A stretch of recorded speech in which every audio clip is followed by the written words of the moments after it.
What's going on, everyone? This is Jason with Point B Studios, and in this video I'm going to show you the basics of keyframing inside of After Effects.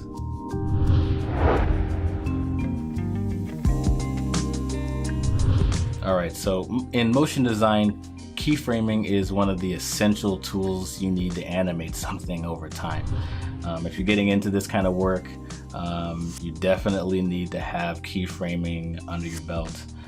And it's really easy. I'm going to show you how to do that here and kind of demystify the idea that it's complicated or anything like that. So we're going to start right here in the project panel here. I've got an image that I'm going to be using to animate over time. It's just a shot of my Mavic Air controller I took a little while back.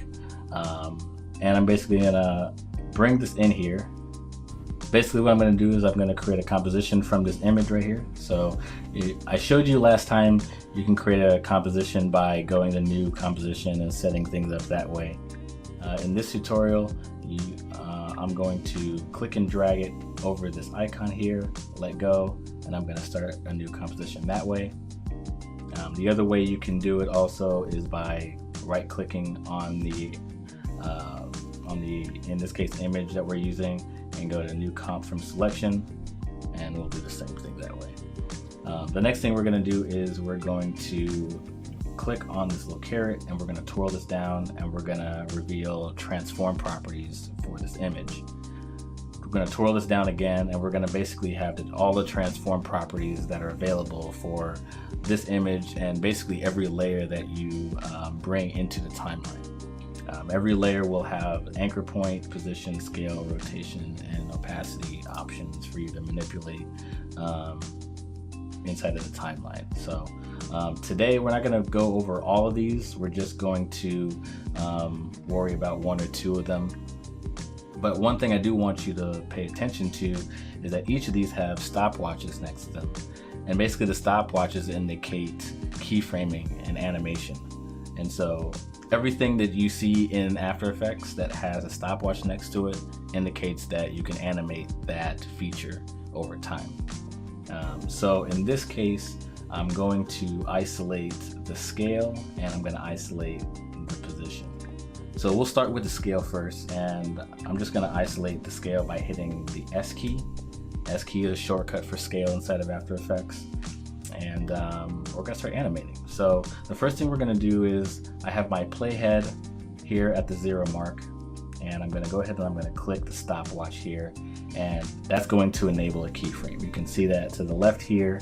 You can see it inside of the timeline right here, and that creates our first keyframe. And you'll also notice that the scale is set at 100%, which is the default percentage for scale inside of After Effects. Now that we got our first keyframe, we're gonna set this. We're gonna move our playhead over to the 5-second mark,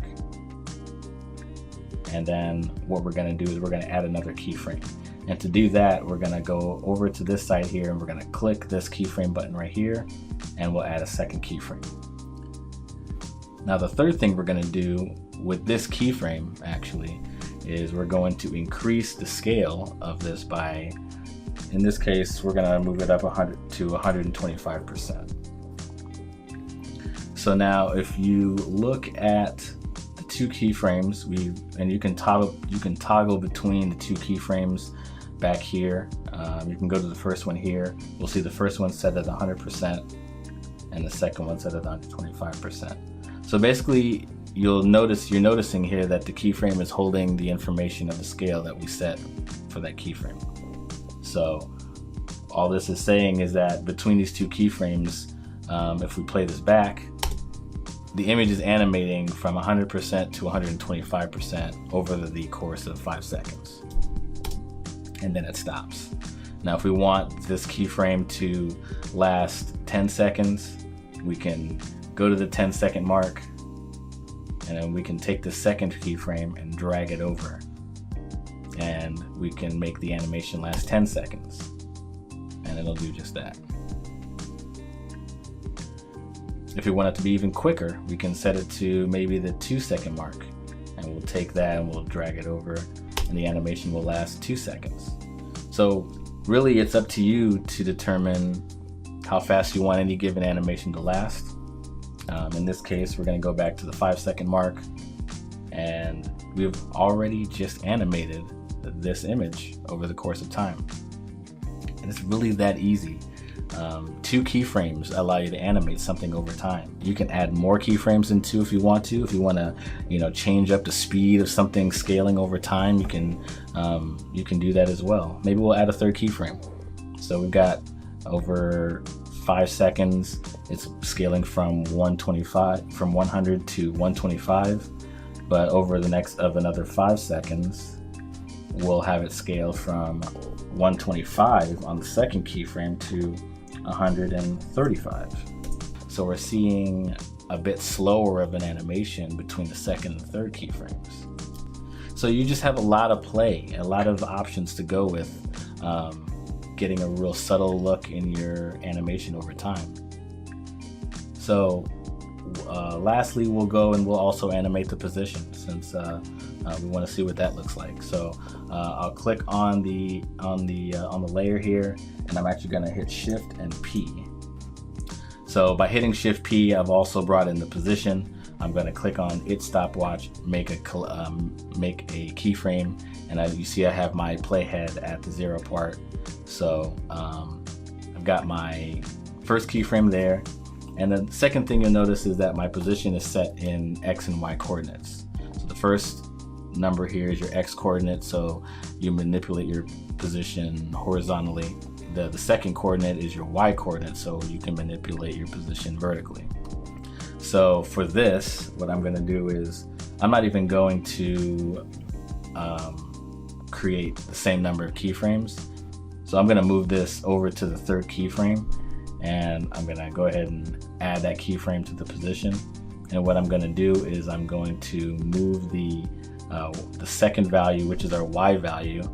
I'm going to lower this value to bring it up over time.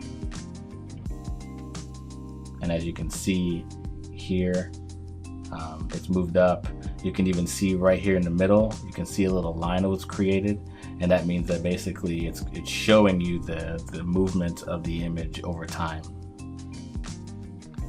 So if we go back to the beginning, we'll go ahead and play this back.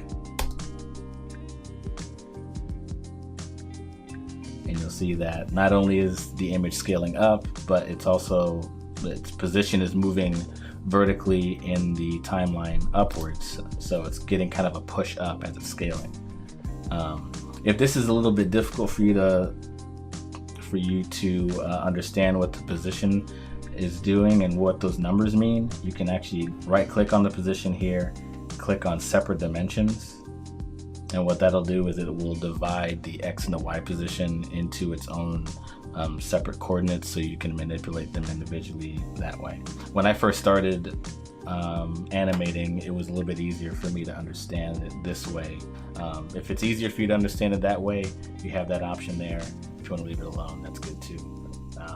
But your 2nd value is your Y coordinate, and over the course of basically 10 seconds, we had our position moving up slowly, and then we had the scale obviously scaling the way it was scaling. So looking at it one more time, over the course of 10 seconds, we've got a pretty cool animation here of this image doing its thing over time. Alright everyone, I really hope you got some value out of this video today. I really made this tutorial to just show you the very basics of how keyframing works, but I also wanted to kind of demystify the idea that keyframing is hard. It's actually really simple, as you've seen, and there's just a lot of really powerful things that you can take advantage of with keyframing. And we only messed with a couple of options here inside of After Effects, but there's a plethora of effects and presets that you can manipulate the exact same way, And so I hope you take advantage of the idea that it's very, very simple to do once you wrap your head around it and you start coming up with your own ideas on things that you want to animate. over time. So go ahead and hit that like button if you like this video. Comment, let me know what you think of it in the comment section, and don't forget to hit that subscribe button if this is something that you're interested in learning more about. Until then, keep creating, and I'll see you guys in the next video. All right, take care.